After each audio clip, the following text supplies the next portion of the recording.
Initializing recap. It's kind of confusing when you turn around. Merrick, without a doubt, you know it's Azin. Yeah, of course. But it doesn't really look like him. I'm here for one of those. And he leaps up, turns his fist into that silver blade, slices one of those nets, and scoops one of those blue orbs, and drops down and has it under his arm. What was the glowy thing? Yeah, what was the glowy thing? It is what we call the waters of Kaya. It is a powerful hallucinogen that allows a deep introspection into your psyche. When you search Trunt, you get a website for Trunt's exquisite janitorial services. Is there a reviews area, like on Space Google? Cody's going to give him 5 stars and say, "It's Cody. It's about Alpha. Please contact me. Anything you could tell me." I would love an opportunity to come with you and maybe find my people, but what if there's no one left? People, they survive in the nightmare situation where you can't find someone like that. What you can find are their stories, their history, and that can be satisfying. Patience, it's good to see you. Can we talk? I told myself I would not return to bloodshed. Feels a little too familiar, doesn't it? Almost like it's easy. And it is. For people like you and I, it is something that we can always turn back to. If you wish to change, you should stay behind. You should let Cody and Merrick travel on their own. You are a killer, Durrin, and sometimes things need to be killed. Another easy question. What do we call him, this bad boy? All right, my suggestion is persistence. I like persistence a lot. Yeah, I also do. Because that's what we're gonna have to be to achieve our goals, is persistent. Cody, you take your seat behind the wheel. Merrick, you take your seat in the captain's chair. Durrin, you feel Short Jack at your side at the engineering station, and you fire up the engines. For the first time, the persistence takes flight. Recap complete.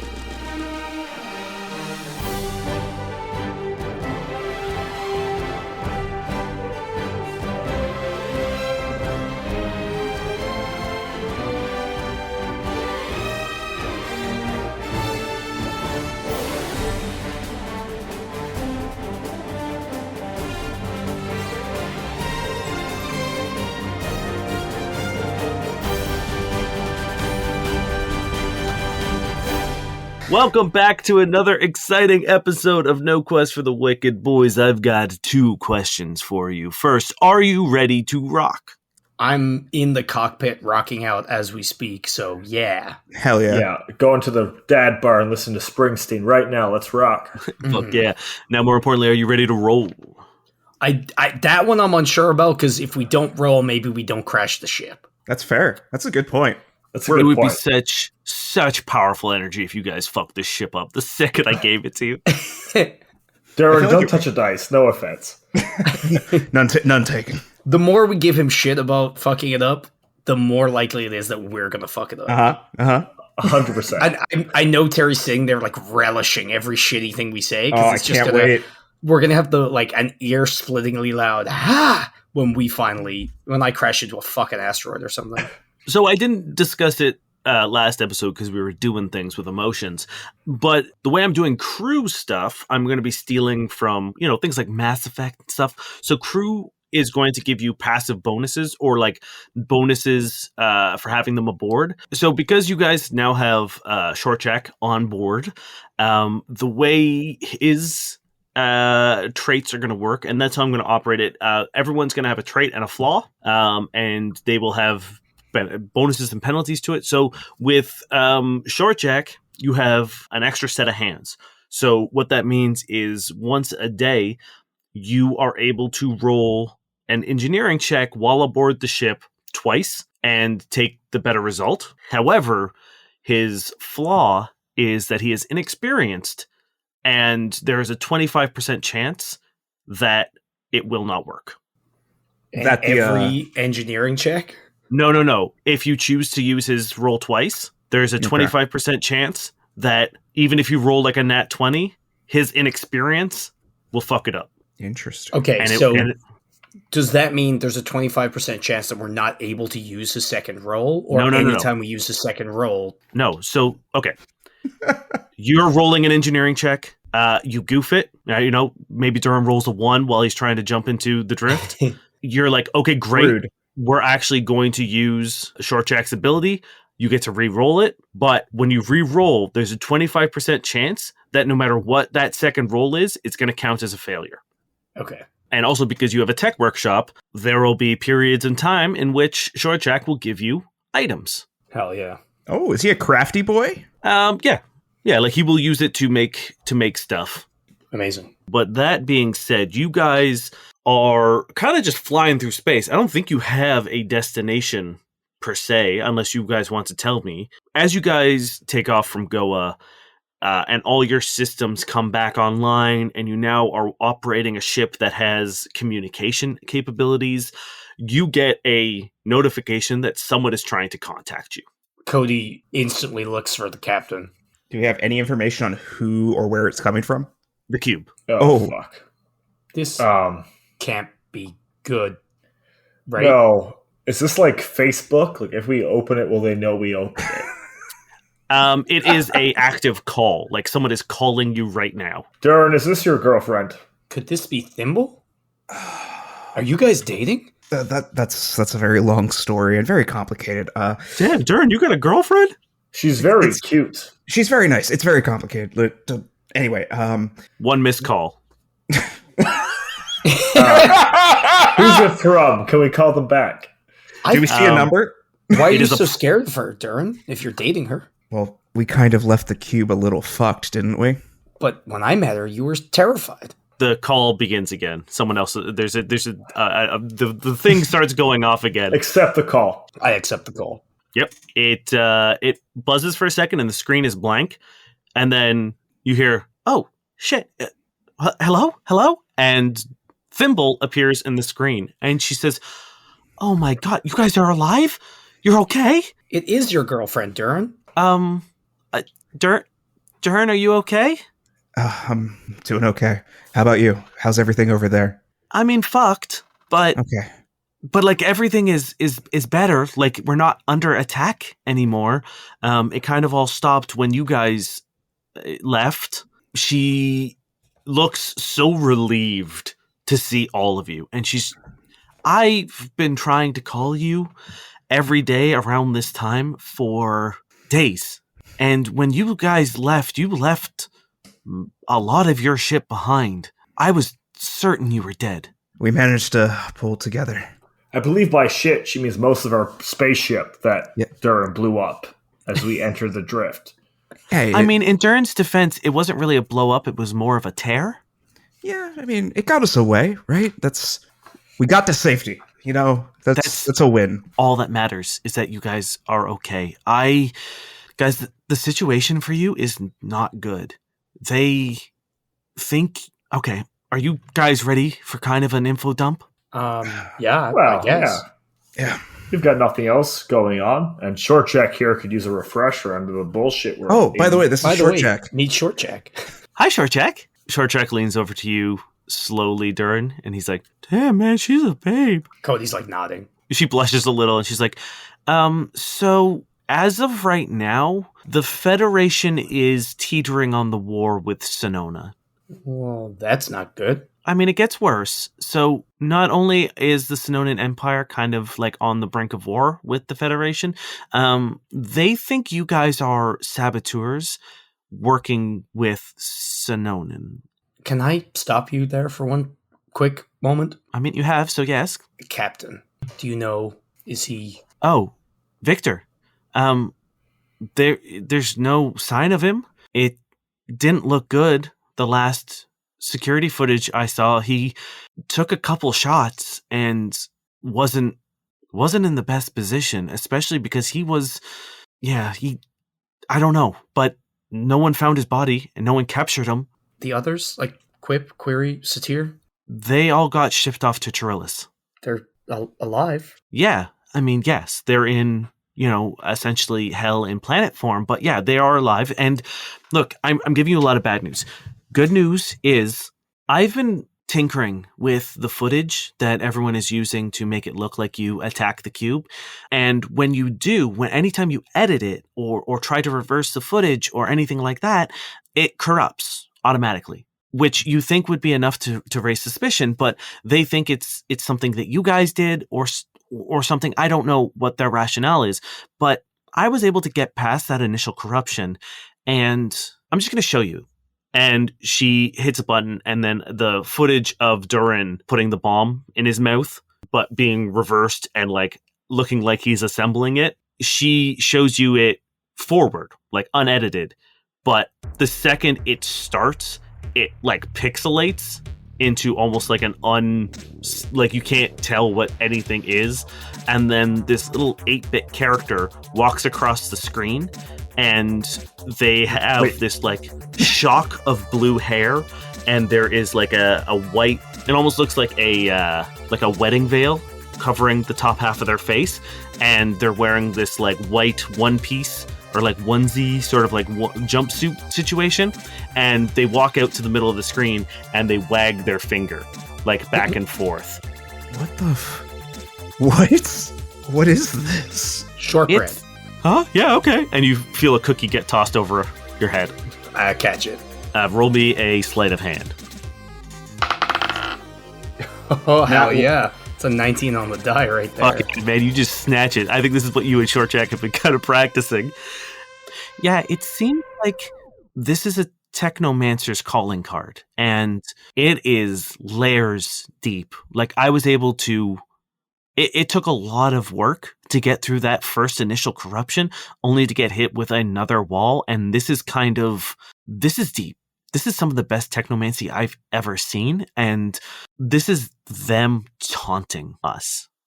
That calling card, they lack Thimble. Can you figure out who it is? Are they famous? Way ahead of you, Merrick. I was able to pull some strings, talk to some people, and it belongs to a technomancer by the name of Vale. And yes, that is V3 exclamation mark L.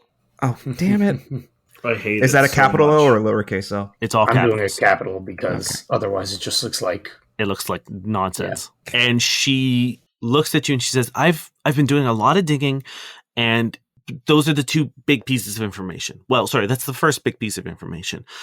First, Vale, for whatever reason, had a dog in this fight, and I don't know why, but if you can find whoever that is, you might be able to reverse this footage and clear your name by showing the unedited stuff and showing that they did, in fact, alter footage for a cause. Well, I guess my question to that would be, is anyone over there even willing to give that a listen? There are members of the Blades who know that you didn't kill them. And there's a man named Angine who is going to bat for you guys. There's a lot of people who you've helped on the cube who know that this isn't who you are. Yeah, you have some support. It's not much, and it's not kind of the people that you need where you need them, but there's enough. And if with this footage, if we can get Vale to undo whatever they've done, you might have a chance. Any idea where to find this Vale? And she smiles and she says, oh yeah, I pulled even more strings. I'm running out of strings at this point, but their last known location was on Cirth. And Merrick, you actually did a roll ages ago before... Isn't this the place Captain had mentioned to us? Yes. You know that Victor Benson has a longtime friend who lives on Cirth, but that's kind of like all you know about it. Okay, I don't know their name. No.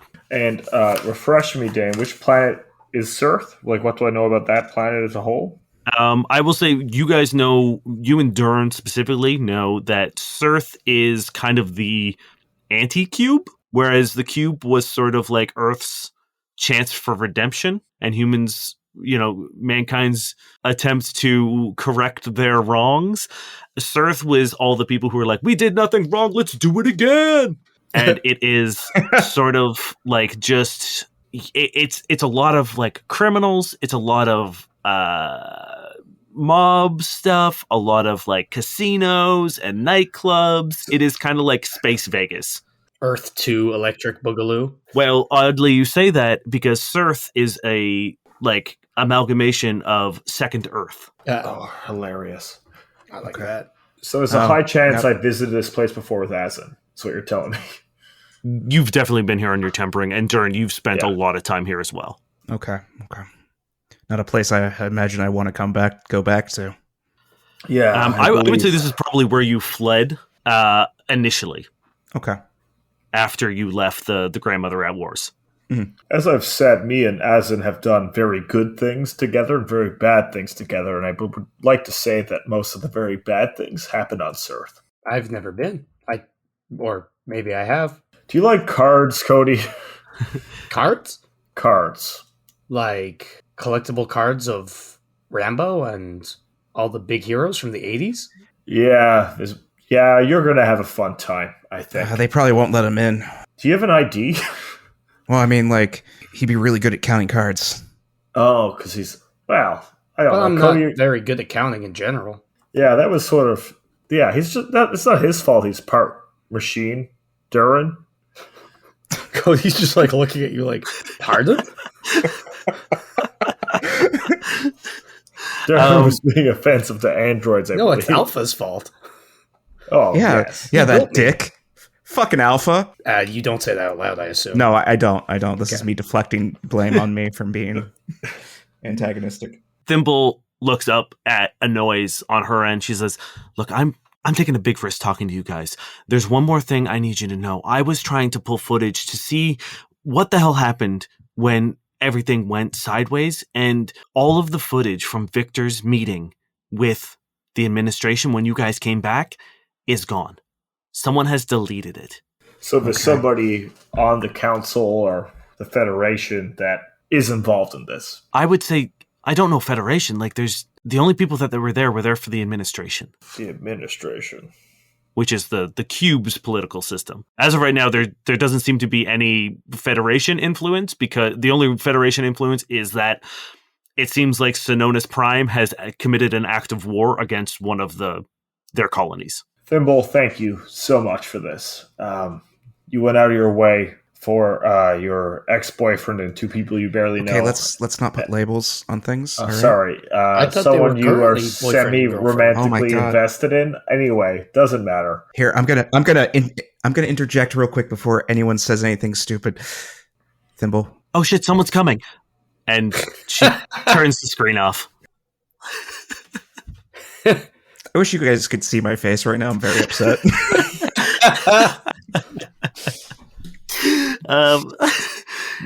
Cody, I've also never had a long-term romantic partner, so I appreciate Durrin's knowledge when it comes to that thing.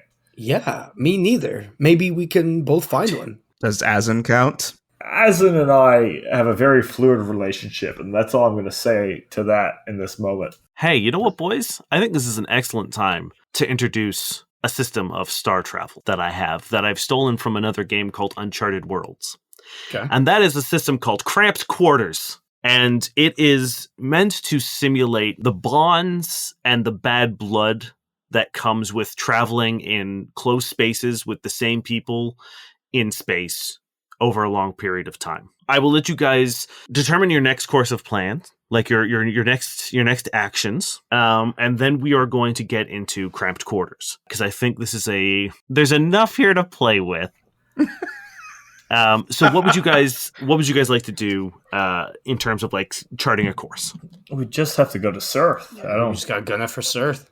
Okay, Yeah, I don't see another route. cool. So yeah, you put in Surth, you kill the though engines. I have a suggestion before we go off. We could go try and rescue the rest of the crew. We're not going to that prison planet yet. Just throwing it out there. I will say, Durrin, with your experience and your age, you know that the four of you in the ship that you have trying to rescue the crew from Chirillis, which is essentially a active volcano planet with a solid iron fortress that is a prison, would be obliterated before you even entered atmosphere. I assume it's like if we got a Volvo and tried to rob a Supermax prison. It would be nice. like you got on a bicycle with an air horn and we're approaching a prison that also had like laser cannons trained at anything that moved. Yeah, so like if we were Hey, it was- on a bicycle trying to rob the Death Star. All right, so let's do it.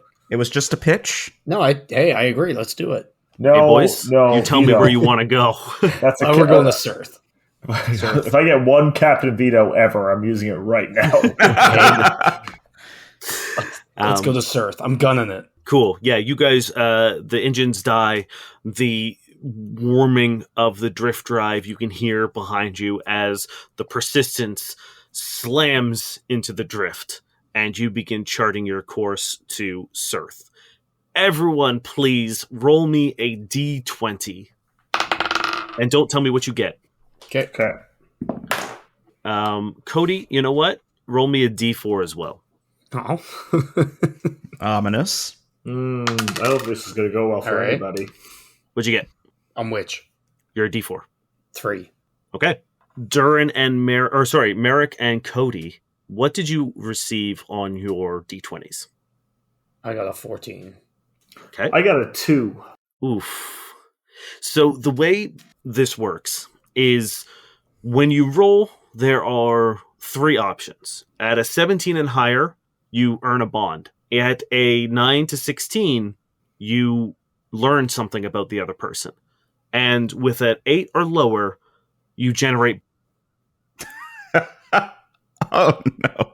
Are you giving me freedom to generate bad blood right now? Essentially, yes. So you guys are going to have to figure out what this scene looks like, where you guys might butt heads, what you think might work in terms of a scene in which, Cody, you reveal something, but Merrick, you end up getting a penalty for a future roll at my choice. So the way this is going to work is when bad blood happens, there's going to be a moment where I will be like, cool, this is where the bad blood is going to take place.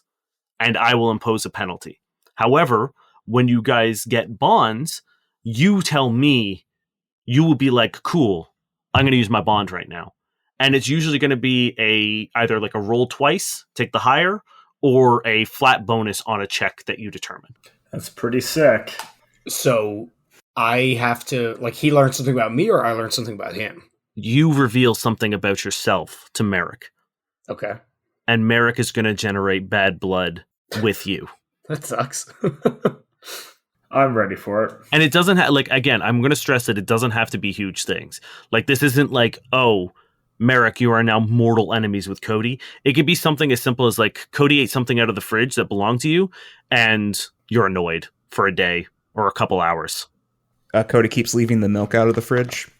Yeah, very, very small things. Like, it's meant to simulate what it's like to like essentially living with roommates, right? Yeah. You can generate bad blood. Like, I can be annoyed that you don't close the drawers when you open, like when you get cutlery. Like, that could annoy me, but it's not enough for me to like move out, sort of situation. So it's meant to represent that kind of stuff. So think on a smaller scale. In my mind, the 2 things that would probably happen are either Cody badgering Merrick with regards to either his life or his like book in the kind of the naive way that he would not notice that he's overstepping, or maybe combat wise, like if we were sparring, either being like too intense or just like, I don't know, something going wrong there. Those are kind of the 2 things I think would maybe. Let's do the sparring thing. Okay, great.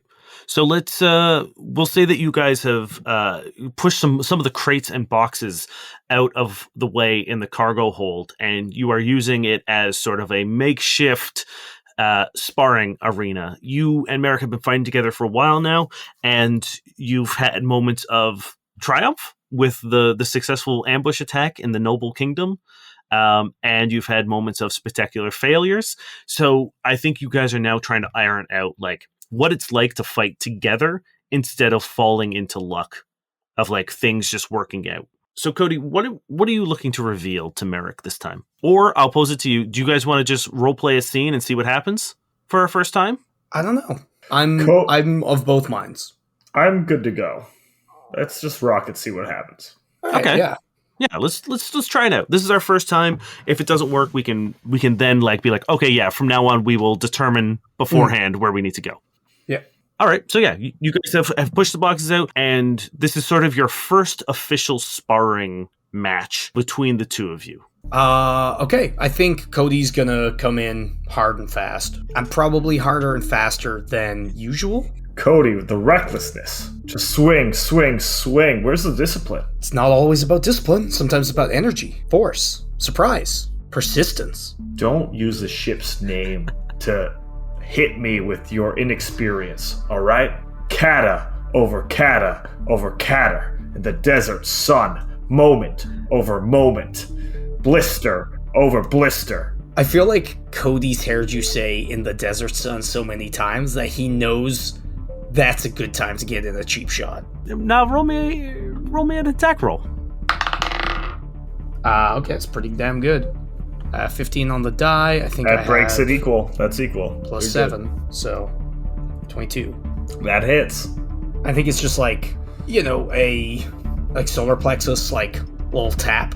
And Cody's like, you're persistent with the desert sun. And he just, like, beams. What did that boy teach you, Cody?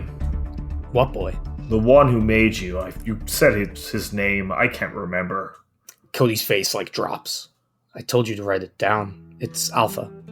I'm sure it's in my notes. Why do you fight, Cody? To get Alpha back. To find him. To get Captain back. I think that's also why he's coming in so hard and, like, kind of reckless and maybe overstepping bounds in this way right now, is that, like, all of a sudden, it's possible, right? You're in space. You have your ship. Can you never let them go? No, never. I had to let people go, Cody, several times at this point. I made that tough decision. I don't think you can. Yeah, I'm not going to give up. I'm surprised that you do. Aren't you a hero? Merrick leaves the room. Okay. So I'm going to say, because this was combat oriented, there's going to be a time where you guys are fighting together where I will take my bad blood penalty. And where, you'll be in a situation like this and you will, this will come up and haunt you. Durrin, roll me a d20, please. I rolled it when you told us all to roll, and I'm still staring at it. Yeah, it's a 16. Okay, so this is a reveal. So you and Shortjack are gonna have a little scene together. Oh. So you know what? I think I know exactly what Shortjack would like to know. Okay. I think you guys are working together, just doing some general maintenance. You worked under Quip for a very long time, and he was anal about upkeep and maintenance. And I think that is kind of like ingrained at you at this point. So you're probably like you and Shortjack are probably just doing the sweeps. You know what I mean? Like going through, checking gauges, checking wires, checking everything. And you can just feel, when someone has something to say, but they're not saying it. Oh, and yeah. You know that, and you could just see like Shortjack kind of like constantly staring at you with like just a big old grin as he like taps away on his like, diagnostic pad. I can imagine it's like, and you have to keep an eye on these reactors. They're real strong. They can go through anything. But man, if you don't keep up the maintenance, all that will just sneak up on you. And here, let me show you this through. I pull up a diagnostic panel and show him like the fluctuations, and just kind of keeps going. What's Thimble like? I feel like almost as if there was like a moment where he's sipping coffee and it's like a spit take. Because like she seems nice, so what? Nice. She is. Why do you ask, Shortjack? I mean, like she's cute, and they don't seem to really know. And by they, I mean like Cody and Merrick. One of them is saying you're dating them. The other one is saying X. Thimble doesn't really seem to know. So I just kind of like go to the source, right? What's the dish? Give me the hot goss. Oh, okay. When he hears that, he like climbs up on one of the pipes and is like now just like chin on his hands, just like feet kicking back and forth, listening. We need shortbread for this. Oh hell yeah! He and just reaches down. Well, I mean, I don't really have that on me, but grab one from the bar. I guess is that locked? He's already gone. Oh, okay. And he goes and like grabs one of the, like they do all your bar stuff does maglock while you're on the drift. But there's always like one loose bottle that Merrick and Cody I'm sure keep in drinking range, and he comes like you don't even finish your sentence, and he's gone. And then you just hear him like down the hall like dum, dum, dum, dum, dum, dum, dum, dum, dum, dum, dum, and he like comes running back, and he's like got 2 glasses and he puts it down, he pours one each, and he reaches into his bag and opens up a tin. All right, no more stalling. Let's get to Let's get the deets, the dirty deets. Durrin's dirty deets. Let's go. Sure, Jack, have you ever been in a relationship before? No. Okay. I mean, like, I have It's a friends, ship but I've full been... of virgins. Um, Okay, how do I explain this? I don't know how to explain this. Have you ever felt a connection with someone to the point that it scared you? no, I don't. Wait, does Thimble scares you? I can see this coming up in another hologram. All right, anything we talk about here, we don't mention in front of Thimble, okay? Or the rest of the crew, all right? This Durrin? is between you and me, right? Absolutely. Right? Lips are sealed. How good is he actually doing as actually keeping his lips sealed? Roll me a sense motive. Oh no. I mean, he's never like you've noticed like he doesn't talk shit Okay, about anything, okay. right? Like there's no precedent to him being Okay. a blabbermouth. You know what? I got a 19, so Oh yeah, that's more than enough. He's dead serious. This is okay. very, very important to him. Okay, I'll do my best here. Yeah, in a way, I've been around for a while, and I've seen my fair share of what being close to someone can do, and I don't know. What does that mean? I'm getting to it. I'm building up to it. All right. Okay, I'm sorry. It's not something I can. One day you'll understand, but with some of the people I used to know, and with the relationships I've forged in my past and the people I used to love, her and I got really close, Thimble and I. And we never really put categories on it. We never really labeled it. It was good. And I got attached, and that scared me. I mean, I don't want to act like I know what I'm talking about here, but it doesn't sound like you're scared of Thimble. It sounds like you're scared for her. Not exactly. But maybe you're right. Maybe you're the one spitting truths here.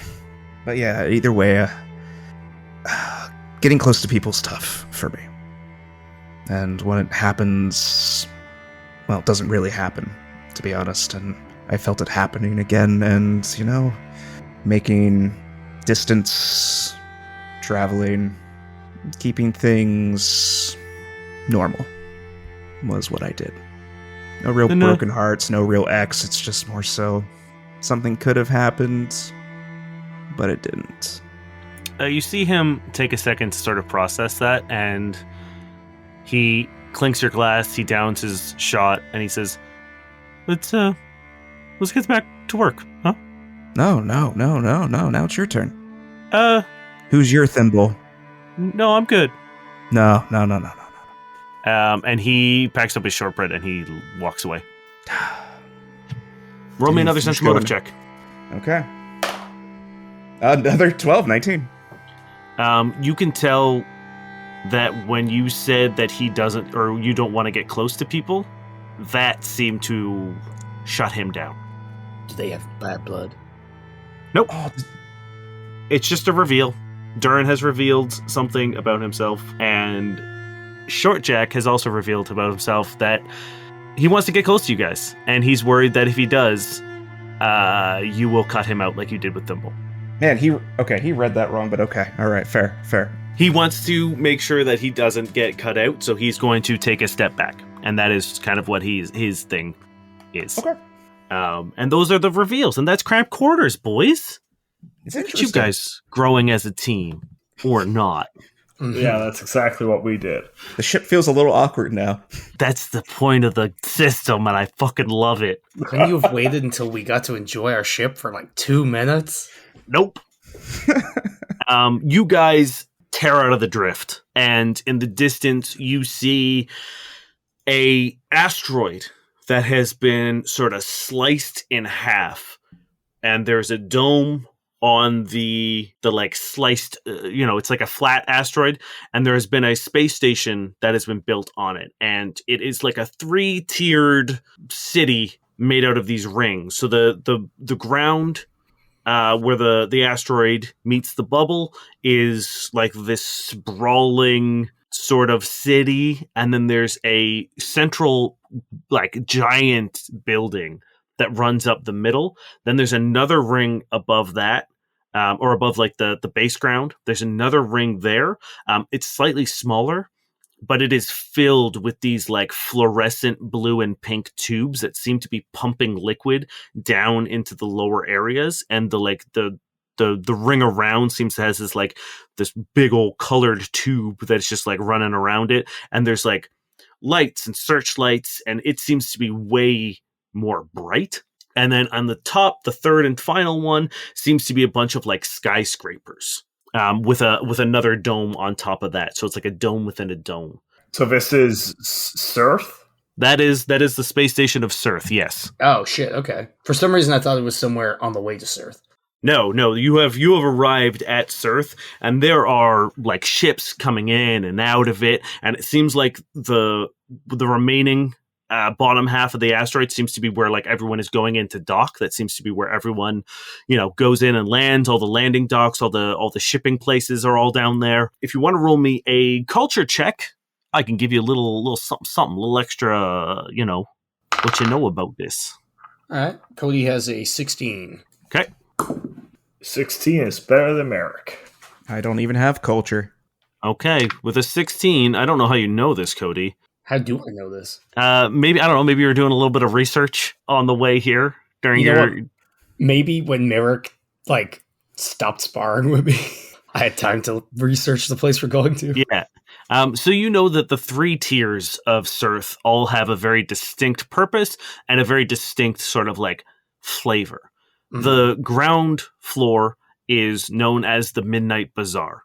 And it is dirty alleys, slums, casinos, dive bars, arcades. It's a lot of like where the general population live, and also where most of the tourism happens. Because with your check as well, you know that you need specific invites to go up the tiers. So you can't enter the higher tiers unless someone who has access to those tiers invites you to it, and then you get access to them. Okay. You know that the next tier up above the Midnight Bazaar is called the Drip. Mm-hmm. It is where all of like the cooling fluid and everything kind of runs through, and everything that kind of runs the ship runs through it. And while originally this was meant to be like an industrial area, people realized that the lights given off by this liquid that is being pumped through is actually pretty fucking cool. And it is now like essentially like a runway. Like all the streets are like glass, so that you can see these like pink and blue and green neon liquid tubes pumping throughout. And it is like, imagine like a dance floor if a dance floor was an entire city block, essentially. And it is sort of like the club district. It is where high fashion people go. It's where all the clubs are, like all the hottest clubs are. It is sort of like the cool place of Surth. And then above that is the Dome. And that is where all of the mega corporations have like seated themselves. And that is kind of like how Surth was founded. It was a lot of like these mega corporations that didn't want to buy into this, like, the cube's a new hope for humanity. They're like, no, what's working for us is not that. We want to keep, exploiting people for profit. We want to keep running our businesses. We don't want to worry about environmental concerns or political freedom or any of this bullshit. We want to make money. So they kind of like created Surth and put themselves on the top, and it is covered with a dome as like an even more prestige of being like, oh, we're the dome within the dome. The interesting thing about Surth is there isn't really a leader. It is whoever controls the building that runs up directly through all these platforms. It's from like the top of the bottom, and it connects to the top of the dome, and it's called the seat. And whoever has that place, whether you just go in and buy it or a violent, takeover, it doesn't matter how you get it. As long as you're in there, you are the de facto leader of Surth. And as you guys are approaching, you are hailed by a ship. It's, once again, a private number, but it is a ship in the vicinity, and it seems to be a large freighter that is, like, trailing behind you. Captain? What can we do for you, freighter? The screen pops on, and there's, like, a little, like, sort of like a curtain that opens up, and you see a familiar face. Gentlemen, I thought it was you. Damn it. As Nyx Talua is staring at you on the other side of the screen. Nix, how have you been since you fucked up our lives? He's behind us, right? Yeah. I look at Durrin and like gesture towards the gunner's seat. It's like I give a quick no. I realize I just did a head motion and that doesn't work for audio. Shaking his head and just doing the running his hand along your neck, like no, don't do that. I've got my fingers on the laser gun triggers, and I'm looking at Merrick. Nix looks at you and goes, "Oh, gentlemen, don't misunderstand the situation. I am as equally fucked as you are. Believe it or not, when you put a contract out that ends up blowing up a large portion of the cube, people tend to think that you are involved. Wasn't your bomb, eh? Gentlemen, I do need to remind you that you thoroughly inspected that package before I sent it with you." Oh, you're right. I'll roll a sense motive, Dane. Yeah, please. I fumbled, so that's a 5. I'm gonna put this dice away in the dice sad place. Is that the trash can? He looks at you and says, "I had to make a hasty escape from the cube, and I understand that we are more or less in the same predicament. I have no idea how to clear my name because my name is all over this." Well, Nix, I believe you're 100% correct in whatever you're saying right now. A couple questions for you before we discuss our future together. Please, ask away. I am an open book. Do you know Azen? As in what? No, Azen. Yes, what? No, their name is Azen. Azin? No? Okay. Oh, no. I'm sorry, not familiar with him. All right, Nix. Let's say we have an idea how to get this whole clearing our names started. How can you help?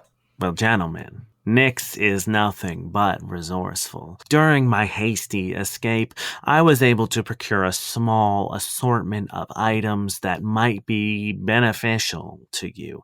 And if you agree to assist me in clearing my name alongside yours as well, I would be ecstatic to offer you a small windfall. Take it as a gesture of good faith of 6,000 credits worth of goods from my shop, which I have cleverly named Nix Nax. You son of a bitch. Durrin visibly cringe. So if we have a gentleman's agreement that whatever actions you take to clear your name, you include me in those proceedings, then I would be happy to assist you in whatever way I can with my inventory. We're all in on you, Nix. We're all in. Fantastic. And gentlemen, welcome to your first visit to Nix Nack's wonderful emporium, in which he has a little bit of everything. I feel like we're loaded right now. Oh, I you know what? Wasn't a fan of you the first time I met you. You're growing on me, kid. You're growing on me. So the way this is working, I gave you sort of the parameters before we recorded to give you a little bit of time to do some shopping. Nix has access to items level 6 and lower. No item over 2,000 credits. So if you guys want to split it 2,000 even, you are welcome to, shuffle credits around amongst yourselves, but no single item can be more than 2,000 credits. I'm just going to go down the list and see what y'all bought. Cody, what did you get? So Cody, I guess flavor-wise, do we dock with his freighter in transit? No. So the way this is going to work, he's sent you over a inventory list, like a catalog, and it will be delivered to your ship upon both you guys docking. Okay. He's trying to keep as nimble as possible. Okay, awesome. So for me, I think, and I don't know how this is listed, but I know that a weapon fusion named Opportunistic. Okay. Excuse me, +2 to attack and damage for attacks of opportunity. Okay. So I feel like whatever form that goes, I know it'll go really nicely on my gloves. Yeah, I think this would be I think it would take the shape of sort of almost like magnets, so that you get a little extra boost when you subconsciously trigger it. I think there's probably a neural thing that you put on your temple, and when you know that you can get a sneaky hit in, these things fire to like throw a little bit of extra force behind it. Mm-hmm. On top of that, I'm going to get a personal upgrade of +2 to strength. Ooh, okay. Excuse me? Personal upgrade? What the fuck is that? Yeah, I found out way late about that one too. I totally told you guys like 3 weeks ago. We don't It's keep basically track of just that shit. a slotless +2 for 1400. Okay, very cool. Now I know with the way that Path or Starfinder works is there's like biological or like, you know, bionics, cybernetics, and something else. I don't mind, or like Magitech or whatever. Yeah. Which kind are you taking? Because this might be important later on. You want me to choose just between those three? Yeah, like the 3 types of personal upgrades. I assume cybernetics. Okay, cool. We don't have to worry Like- too much about like what that looks like. There are some things that like disable cybernetics and shit. So I Yeah. don't want you to be like, well, I assume I got this. You know what I mean? Like I want to put it in paper and on the record that you got a cybernetic one. Well, I guess right now there's 3 types. There's magic, technology, and hybrid for the Yes. personal upgrades. Okay, So it would be tech. Tech? Okay. Yeah, Fantastic. like he's a cyber or a android. I feel like that makes the most sense. Yeah, absolutely. And like I guess maybe it's just like a certain type of like alloy that I don't know, some kind of coating or like replacement part or something like that, or even just a chip. I feel like a chip wouldn't necessarily deal with it.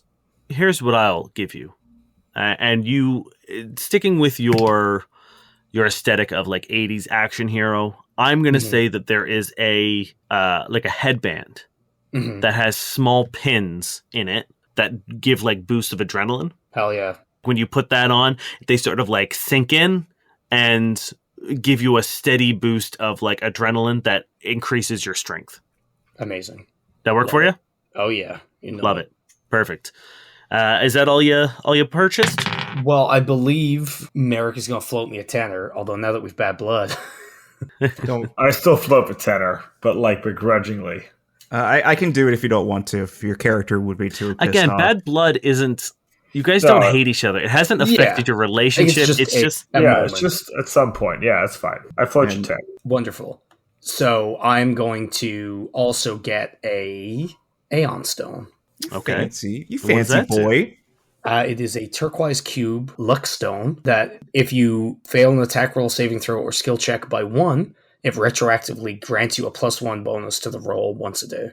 Damn. Okay. Yeah, Well, that's then me. I will have to remember that exists. Durrin, what did you pick up? A lot of this is kind of boring. A lot of upkeep stuff. Mainly recharged my batteries, bought some new ones. Those are that's the boring stuff. I also I bought a new rifle to kind of Ooh. replace my older one. It's a different kind of it uses like highly pressurized gas instead of rounds and bullets. Okay. Yeah, it's kind of interesting. But the part that makes this more Durrin-like is he got both his arc pistol and his rifle that he just got secured, DNA secured, so only he could ever use them. Okay. Neat. Yeah. Is that your purchases? Yeah, that's it. Most of my money went towards like new batteries and stuff. Okay. Merrick, last but not least. So that was cool as Cody's. So the main thing I got was a weapon fusion called Soulfire. So my Solarian weapon, I'm able to add my charisma to damage with my strength. Damn. Okay. Yeah, that's a level 1 thing. It's nuts. Thank you, Niall. The cool magic item I want to buy is called a Ring of Whispers. Okay. So what it does is I can put 5 proper names into the ring, and if someone is in like even a room away from me, like mentions that name, I get a +5 bonus to my perception to notice them mention that name. Oh my god, it's so good. Okay. And this is a room away or even through soundproof glass. I'm able to hear that name if it's being said within like that distance of me. Even soundproof glass? Yeah, That's cool. but just the name. Yeah. What names are you putting in? Azin, Mm-hmm. Victor Benson, Okay. Merrick, Okay. Umana, and then Zane on that ring. Okay. And that's your mother and your brother, yes? Correct. Okay. Cool. And then I'm going to buy 2 Mark II health potions because I don't have creative fuel. I just want us to survive. Can you change those names or are those permanent? But no, I can change them. Okay, cool. It takes 10 minutes to put a name in, and you just have to take one out. So I'm assuming between now and getting to the planet, I would have enough time to put those 5 in. Yeah, I'll say, yeah. You can store your names in there. Gentlemen, I thank you for your patronage. I know I'm pretty much paying myself in this situation, but I look at it as an investment, and I see you boys have an entrepreneurial spirit in the sense that you will get me back on my feet. So if there's anything I can do for you, granted, my funds and assets are all seized, so this is sort of the one time I will kind of give you a handout, but your credit is always welcome at Nick's Knacks. Sick. See you around, I guess. I'll be around when you need me to be. How did you know it was us, by the way? Lucky guess? Oh, that makes me Cody's so worried. uncomfortable. Yeah.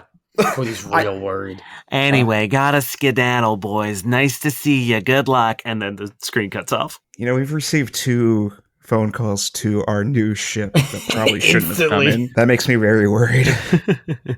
Wait, have we changed the name? Have we changed the name on the signal booster at all? Yeah, when Short Jack registered your ship, you guys are all sort of like, incognito. For all intents and purposes, the Persistence is the Persistence. There's no trace of the Maverick on here. You get another call, and this time it is from Thimble's frequency. Yeah, let's answer it. I hit the button. Durrin answers it. Should I give you guys some time alone? He's gonna say no, but then he thinks about all the stupid shit people keep saying. He's like, yeah, that'd probably be for the best. Cody does a big wink, and he gets up and leaves. Merrick, are you hanging around? I look at Durrin, and I wait for what he wants me to do from a physical response. It'd be weird if you stayed and he didn't. So, can you give us the room, please? As you wish. Short Jack gives you a nod as well and leaves. I don't know, it's really exhausting with those guys, huh? It's just the second I walk in or call, and it's really tough. It's really tough. I'm sorry you got to deal with that. I apologize on their behalf. Well, good news. I've actually managed to reroute the Maverick's tavern capabilities, so you guys, as the Persistence, can start taking contracts again. Oh, that's fantastic news. It was difficult, but I think for the most part, it should all be up and running. You might have a little bit of difficulty sort of the first time connecting, but after that, it should sort of self-correct, and you'll be free to take contracts as you please. Okay. Thank you again. Look, I know you guys didn't do this, without a doubt. So anything I can do to help and get you guys, a little bit of credit in your pocket or a little bit of goodwill from somewhere, I'm going to do it. But something is happening right now, and I think the rest of the crew should be here for it. So if you want to call them back in. Okay. Before I do, Thimble, you're the best. Come on in, guys. Cody comes back in, smiling proudly. You guys see Thimble's kind of blushing a little bit. So you don't know why, but she seems quite Cody's smile pleased. gets even broader, and he's just staring at Durrin. She says, I hate to be sort of the whiplash of good and bad news, but this is something you've probably got a stake in. And hold on, let me patch you through. And the screen flickers again, and you are brought to what seems to be a news broadcast of some sort. And it says live happening now on Therum outside the Federation of Councils. And there's a crowd gathered, and it is in front of this tall white building, and there is pools on either side of this long walkway, and a white podium has been set up, and there is a young woman there in her early 30s. She's wearing a fitted white tunic with the trim of the FOC sort of regalia, the black and gold trim.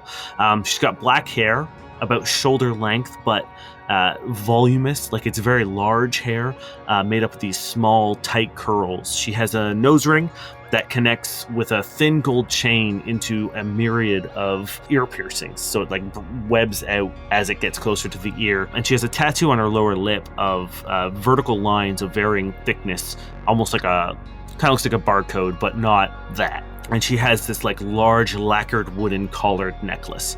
and underneath on the screen, on like the lower thirds, it says Overseer Astrid Aurelius. I do not have any culture checks. And she's like kind of mid-speech, and as it cuts in, she says, despite reports, we are still allowing them time to turn themselves in.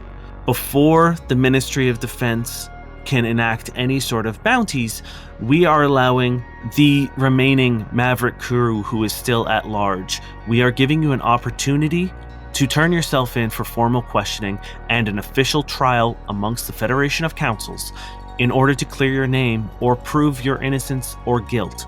That is a right within the responsibility charter of the Tavern Oversight Guild, and we are enacting it currently. You have 72 hours to return to Therum and turn yourself in. The Maverick is in good standing with the guild, and we see no reason why to treat them as hostile until we get to the bottom of this. Guess we're not doing that. Fuck no. No, we're not.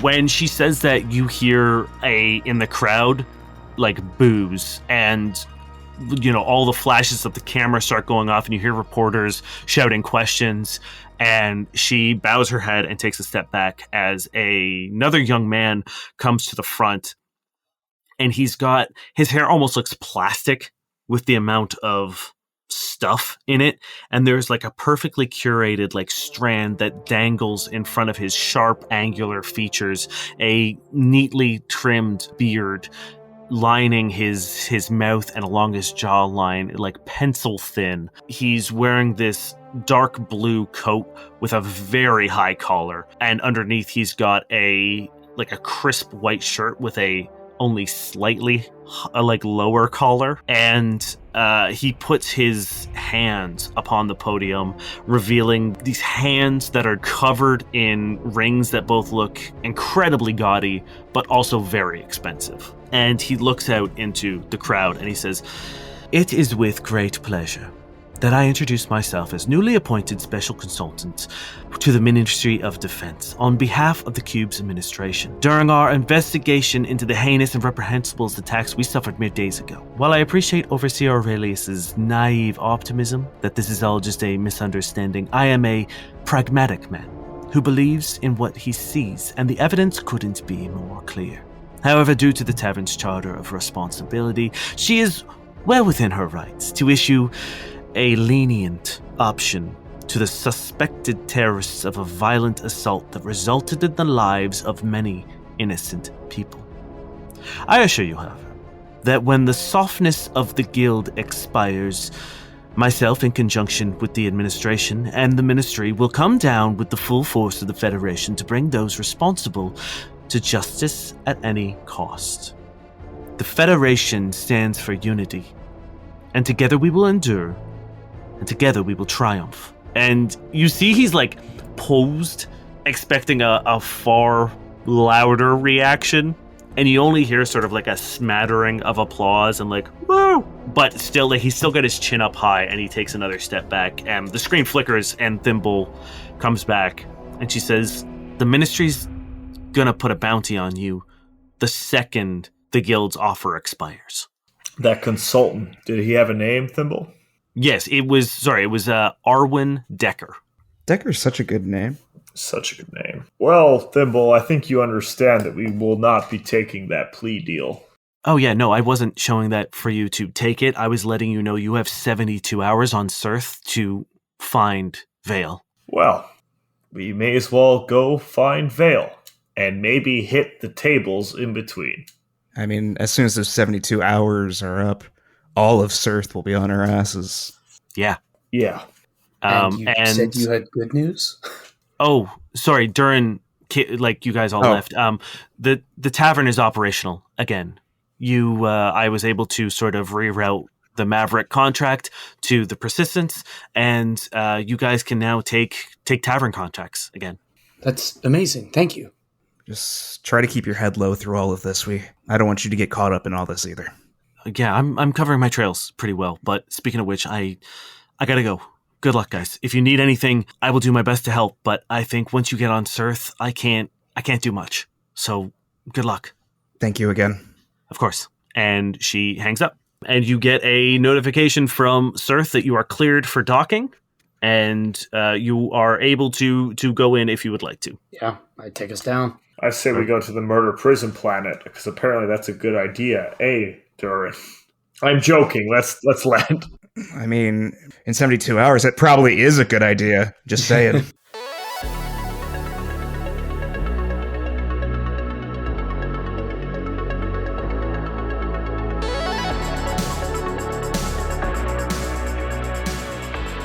Hello, Space GM Dane here to do the things. We're going to make this real quick and easy and fast. First and foremost, we hope you are enjoying the very first episode of our brand new arc, Piercing the Veil. If you guys have submitted NPC names, keep your ears out because this is the episode where we start using them. A lot of the NPCs in this arc are going to be named after you guys. If you want to contribute some names, there's one way to do that, and it is a very easy way, and that's to head on over to noquestcast.com, click the Discord link, join, say hello, be welcomed by our incredible community, then pop on over to the NPC name suggestion channel and suggest whatever names you want, and if it fits the vibe and if it's something I'm looking for, I will use it. And let me tell you, there's going to be a lot of NPCs this arc, and I've pretty much used most of the ones that have already been suggested, so we're ready. I need more. So head on over to noquestcast.com, click the Discord, join up. You'll be our community is so cool, and I don't want to sound like I'm bragging here, but it just is. It just is. So join. We'd love to have you. On top of that, feel free to follow us on social media at NoQuestCast, both on Instagram and on Twitter. As always, thank you so much for listening, and we hope you enjoy the rest of the episode.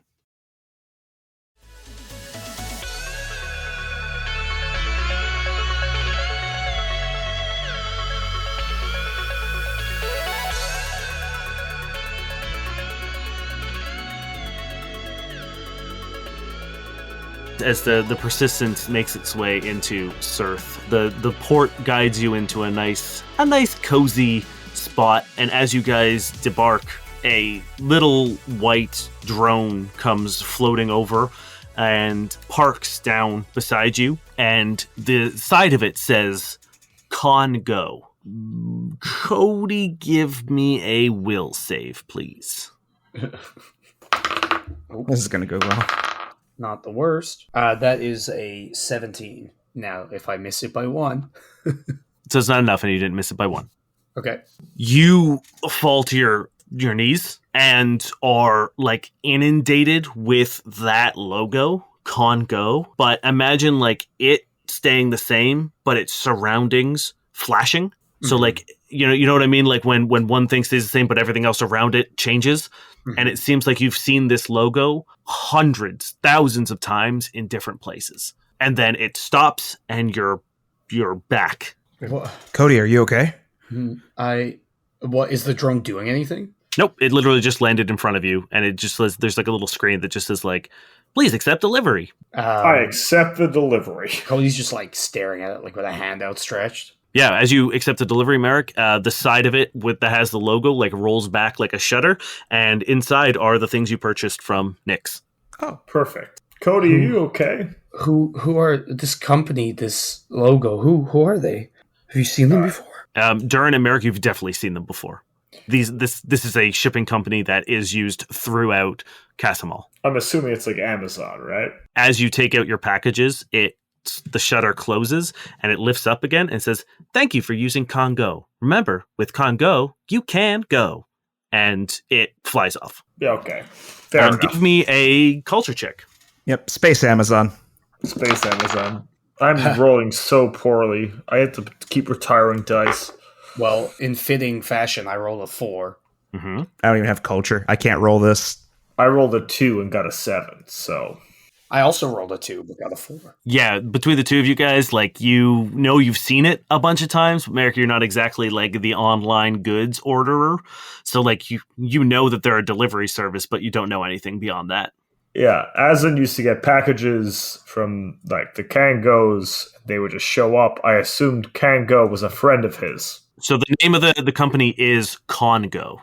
Congo. Sorry. He snaps his gaze. He was like, Aslan is involved with Congo? I've seen this logo a million times in a million different places. No promises. I think it must have something to do with Alpha.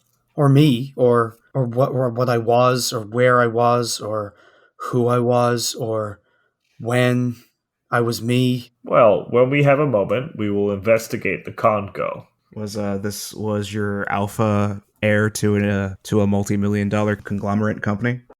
I don't know. I know he was in a big home with serving staff, and they were wealthy. Not Right. the serving staff, but the place was wealthy. You know what I mean? Yeah. You see like a guard down the way just be like, "Are you guys signing in or what? What are you doing?" Yes, we're signing in, sir. Give us a moment. Let's go. We're going. As you guys approach the guard, he is this large patra, which are like the cat folk of Starfinder, and he's like this golden tiger, and he's like, "Great, okay, let's go, let's see him. Hey, let's see him." I show him. I assume. Oh, God. IDs, which we don't. Is that what he have. meant? Okay, boys, we're gonna do this. Okay, all right, and he like rubs his temples for a second. He's like, "Okay, We're new here. yeah, I can fucking tell, bud. I can tell. Okay, do you or do you not have a Surth permit?" Haven't had one in years, to be honest. Okay, so the answer to that question would be no, not looking for life stories. So no, you do not. And he holds up a bracelet, and it is like a blue wristband kind of thing with a V in the center. And he says, "So you're going to need them. Cool. You start at the bottom like everyone else." And he reaches into this box behind his booth and pulls it out and pulls out these 3 blue wristbands and tosses one to each of you. You will wear those at all times on Surth. You will not try to enter any areas in which you're not allowed to. You'll know if you're allowed to. Don't pretend like you're stupid. Don't try to be like, "Oh, I didn't know." You know. You know. Do you know? Where can you go? Cody looks guilty. Wherever a blue band can go is where we can go. And that is... The Midnight Bazaar. Correct. Good. All right, we're getting there. If you try to get into the drip, we will hurt you. Yeah? What? Understood. Oh yeah. Yeah. We will do whatever we want. If we kill you, we kill you, or we'll just do a lot of damage to you. And that is like, guys, I'm not a bad guy, but it is the best part of my day. Sounds like When that makes you seem like a bad guy. Hey, look, guys, we all don't yuck my yums. You have very bad days. Don't yuck. Hey, good. I'm going to tell you right now, every day is a bad day on Surth. Oh man, are you looking for berth? We've got 2 cabins, and we're always looking for crew. Please. But only good guys, not Cody, bad don't. guys. Cody, we can't recruit everyone. Is this son of a bitch trying to recruit me? No, he's not. No. He does a bit. He does a bit whenever he lands somewhere. Hey, this sucks. This sucks so much. I hate everything. I hate talking to you. Just let us go. We know we got the gist. Guys, I'm not stopping you. Get in there. Then. Oh yeah, this is probably like where he's like set up, and we're just like talking to like someone behind a counter at this point. So we 100%. What's your name? Cody. Thank you. What's your name? Cody, we can't recruit everybody to be on our ship because we have 2 empty bedrooms. The guy's already yelling at someone else down. He'd be like, "Hey, idiots, what are you doing? Are you signing in or what?" Cody taps on his glass friendly. Bye. I think we'll win them over. we don't want to. You don't want to, Cody. You guys get into the lift behind this dude, and it brings you up into like this very, very tight elevator, and it brings you all the way up. And every now and then you see like glimpses out into space through the holes in the asteroid, and then you arrive into the Midnight Bazaar. As you guys get there, your tavern app on your personal things all bing, and you hear populating contracts. And you begin getting a list of the contracts that are available on Surth. Cody looks over at the boys and he's like, "If these start deleting until there's only 3 left, I'll shit." We don't do them if that's what happens, okay? We've learned that lesson. We do need some money though. Some BP. One day we'll get that medical center. The lift opens up and you're sort of like immediately ushered out by like the floor tilts like upwards. so that you're like Stumble kind of out. yeah, so you kind of like just have to walk forward out, and then Man. it just like drops back down. My ankles don't like that. And it would be like Cody, I think you're probably like in like just immediately in awe, because this place looks exactly like what the 80s thought space was going to look like. So you take a step out, and it is an understatement to say that this place is overwhelming. The sights and the sounds of the Midnight Bazaar are intense. The air is thick with this smog and exhaust, and there are these competing scents of this stomach-turning, sour, rotten garbage smell, but also every now and then, like a mouth-watering spiced meat will like cross your nose, and for a second you're like, that smells delicious. And then sort of another like sickly sweet confection smell crosses through, and it's just like this never-ending bombardment of smells, and the sounds are no better. There's a never-ending chorus of bells and whistles and chimes from the arcades and casinos, and they are almost drowned out by the shouting of the street vendors and the beggars who will like run up to you and scream something at you, and then won't even wait for you to react, and before they're running off and screaming at someone else. The lights are flashing neon and flickering fluorescence. It's hard to remember that Surth is always in night because of how bright it is here, but every now and then you'll walk past an alley that is so dark that only the bravest or most desperate person would go down there, because it is almost guaranteed gonna end poorly for you. Merrick shivers for a moment, and just like, Azen and I had our best and worst times down those alleyways. And even if you find like a quiet street, the sounds of the hollow ads that are everywhere are just like, it's almost pointless to advertise because they're all talking at once, and you just like can't discern anything other than like what the pictures are. And you have arrived to Surth.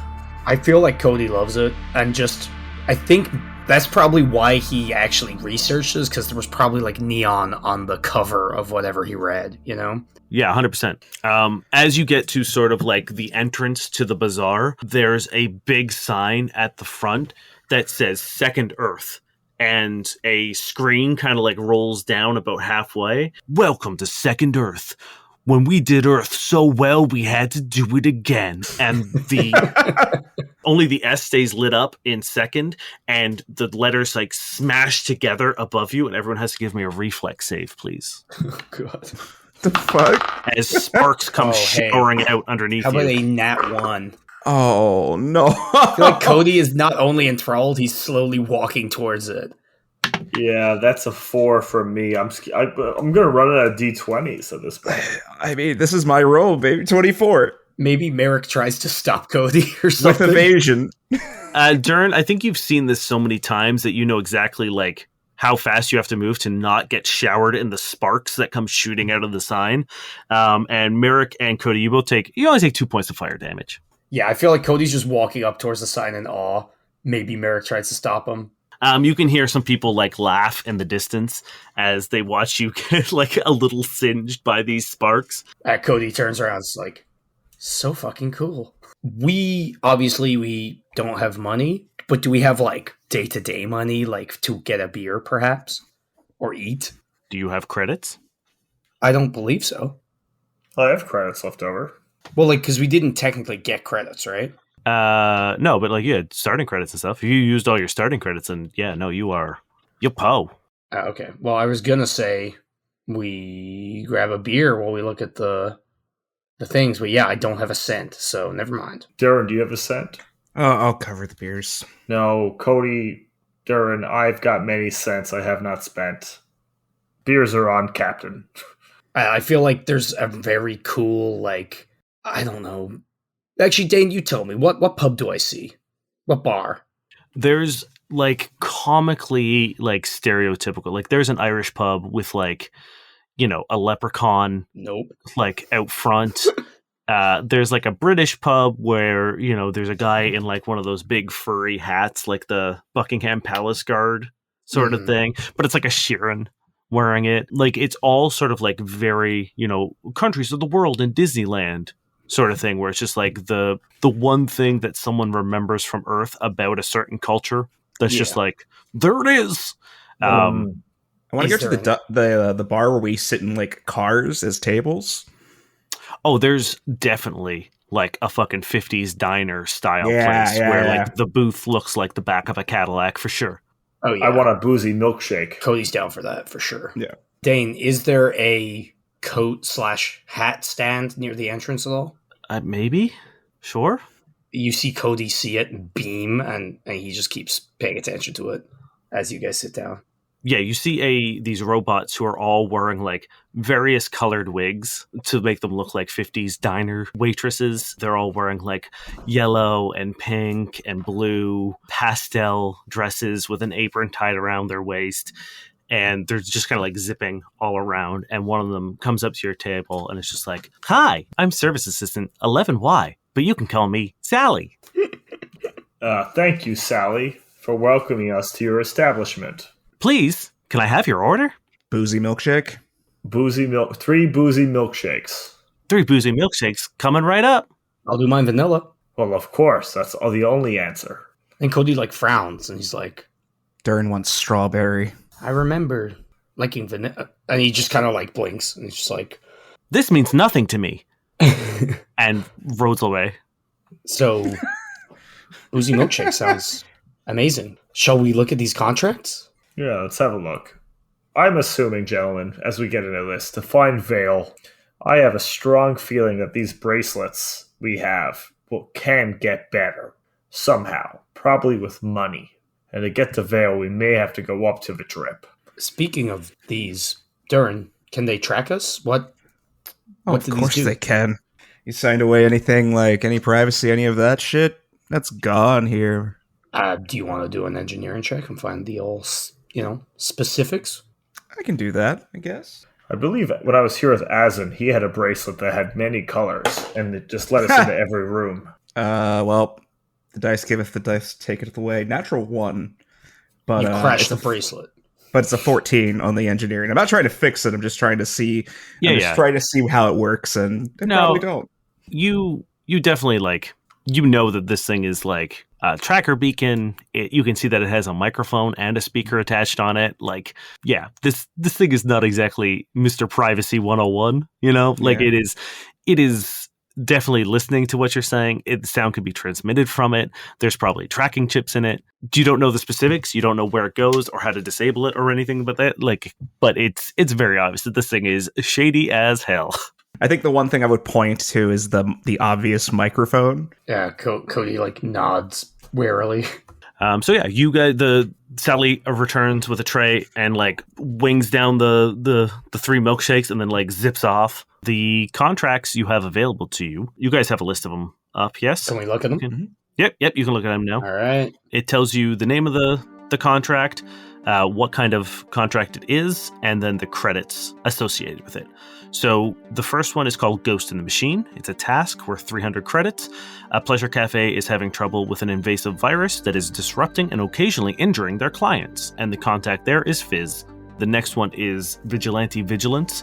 It is a bounty for 750 credits. A particularly rough neighborhood in the bazaar is having trouble with an uptick of crime as a new vigilante is attempting to clean up the streets, but it's just making the situation worse. I love this one so much. I do too. I believe there's one a couple down we're going to have to take. I know. But Terry really likes this one. Yeah. The next one is called Skewered. It is for 300 credits. It's another bounty. A popular food cart needs assistance relocating their stand through a dangerous stretch of the bazaar, and it is Kella Damal. The next one is called Pest Control. It is another bounty for 600 credits. Someone has been targeting the Yosoki living in the area known as the Burrows. 2 of them have been found executed, and the community is beginning to fear that more will end up dead. And the contact for that one is Bacchius. Oh. Yeah.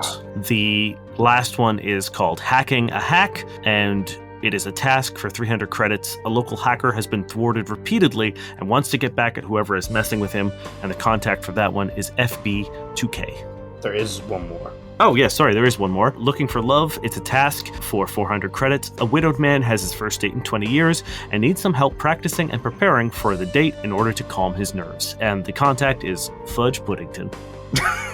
I think Durrin would be really good at this because he has a girlfriend. We don't use labels. I believe the pest control.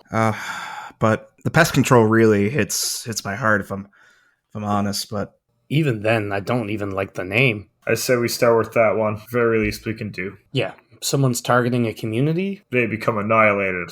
People shouldn't have to live in fear. I am very interested about this vigilante, though. probably nothing important, but Terry really wants to. Let's give Bacchus a call or an email or whatever. I will say, it's very possible that Ghost in the Machine and Hacking a Hack, not to say that it should take priority, but maybe they should be our next call, considering they might know anything about Vale. Yeah, it's a good point. Again, you can take as many contracts as you could accept all of these right now. You only, if you fail to complete them or abandon them or something gets, if you just ignore them for long enough, you actually have to pay the credit rating. Ooh, Yeah, could we just take them one at a time? One at Will a they time. disappear if we don't accept them all right now? If another tavern shows up and takes it, yeah. Motherfucker. That would be a random roll on my end to see if someone comes in and how many they take. Do you want to take 3? I say we can take a second one. I think 3 is too much. 2. Yeah, let's do 2. Let's. Pest and maybe Ghost in the Machine. We're hacking a hack. One or the other, really, because I think it'll Ghost in the take Machine us in the is same direction. so funny to me because it's obviously rogue dildos and fleshlights. I know. No, hacking a hack. You're right. We need to get close to the hackers. Or that community. Yeah. So we'll take pest control and hacking a hack. Okay, cool. Yeah, you accept them. I'm gonna write something down on the napkin real quick. Is it your number for Sally? No, God, no. Apparently, according to everyone else on the crew, Durrin's taken. So he's gonna write down how much you want to bet saying Vale's name triggers something on the bracelets, and we're probably being listened to. Cody writes down, fuck, oops, sorry. I wrote down I did it too. So He writes, P.S. Masks? Question mark? What? what? Merrick writes, what? He says, we totally answered video call with faces. Masks in future? Question mark. And then he grabs the napkin again, running out of space. He's like, I know this is just ship. Never mind. Talk later. Sally comes XOXO. over and says, please limit your usage of napkins to 1 per customer. Thank you. And drives Sally, off. how much do I owe you for the boozy milkshakes?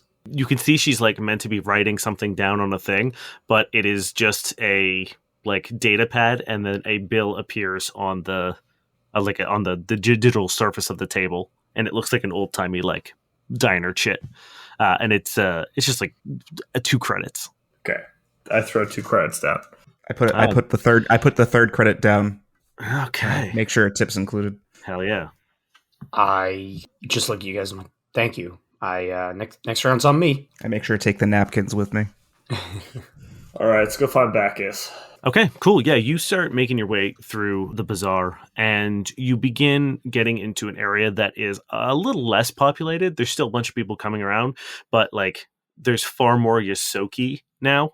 And this seems to be sort of Little Yosoki. It's known as the Burrows, and it is a highly dense population of the Yosoki workers and citizens of the Midnight Bazaar. Durrin, please give me a perception check. 12. Okay, that is actually enough for this. Oh shit! As you're walking, it's not in your face, but it is pretty prominent. Down one of the alleys, you notice a hollow spray for the Fur Clan. Oh, okay. How recent does it look?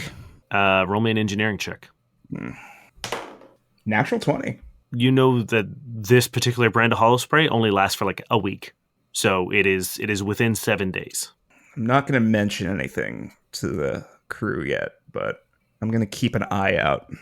Sure. You guys finally get to what looks like a barber shop, and there is a dark brown furred Yosoki who's got more than a few chips out of their ear, and their whiskers are sort of curled, and some are singed. Just looks like they've had a life. And he sort of pushes he's sitting in an old wooden chair outside of the shop, and he pushes himself up onto his feet once he sees you coming, and cocks his head and says, I imagine you are the folks who took the contract. And you must be Bacchus. Yes, I'd say it's nice to meet you, but it is, in fact, not at all. and enough. he extends a hand and shakes your guys' hands. I wish it was on better circumstances. I wish it wasn't any circumstances, to be honest. But let's not speak in what could be or what we wish, because that is irrelevant. There have been 2 murders. And look, Sirth is a rough place. We know it, you know it, but murder's a bit much, even for Sirth. And especially for the people that they're killing, it makes no sense. These aren't people who really owe money. They're not people who are involved in the gangs. It seems completely arbitrary and random that these people are being killed or targeted. So we would like you to look into it, and if you can't find out who's doing it, at least find out why they're doing it, so that we can start putting some preventative measures on people who in our community that are at risk. And we'll do our best. Who were the ones that were murdered? The first one, his name is Slack, and the other one is named Bragg. They, as far as we know, have no relation to one another. As far as we know, they don't run in the same circles. No criminal ties. Again, as far as we know, they are just kind of, one owned a convenience store, and the other one had a mechanic shop. Same age? Yeah, roughly, I guess. Were they killed like broad daylight at night? We found them at night, the next day. So we assume it was at night, but I mean, like, it's, I don't know if you noticed, always night here. So Fair.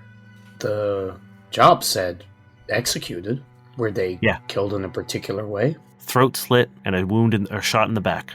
Quick question. Does that feel familiar to me, Dane? 100%.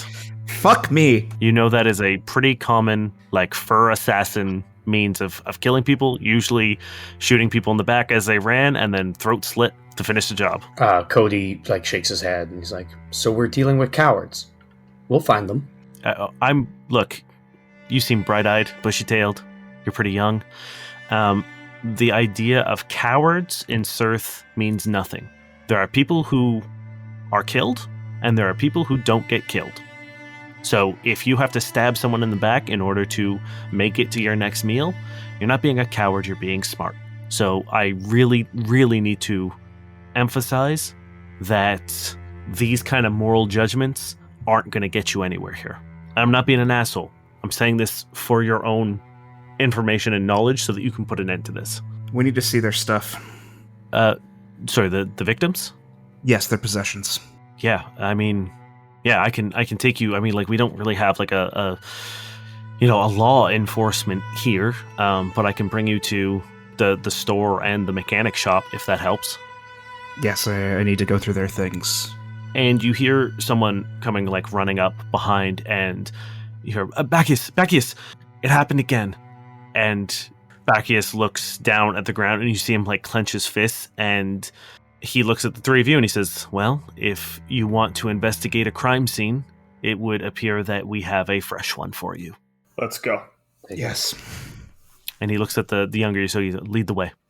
And you guys, it's, a couple twisting corners and a little tighter squeeze for everyone but Durrin then is really comfortable. But eventually you guys get out into a small, like, makeshift playground. There's, like, a couple, like, sheet metals that have been turned into a slide.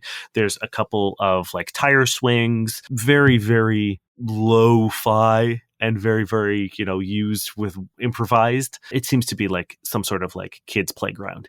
And in the middle of it is a Yosoki face down in a pool of blood. Are they a kid? It's tough to tell, but they're not like no, they're not young. Okay. Like, it doesn't look like a child, but it's Yosoki's all kind of like the same size once they hit, like, puberty, so it's hard to tell. Like, you'd have to get a little closer and maybe, like, turn them over. After Merrick looks at Durrin and says, because after, like, what Merrick saw him do to Eska, he has an idea, and he's not trying to be, like, on the nose with it, but he looks at him and says, Durrin, you've been around for a while. Just take us through what you think may have happened here. I need to confirm something first. I'm sure, like, Merrick's picked up that, like, Durrin, like, thinks you can already tell Durrin's on some type of thought process, and he's like, I'm just gonna search the new body. Yeah, as you turn the body over to start giving it a once-over, Merrick and Cody, you get sort of a chill that runs across your skin. And Durrin, probably more so than the other two, because it looks like you're looking in a mirror. Because this Yosoki looks very, very similar to you. Down to the milky eye, down to the scars under the fur, down to the same fur pattern. It looks like someone has killed you.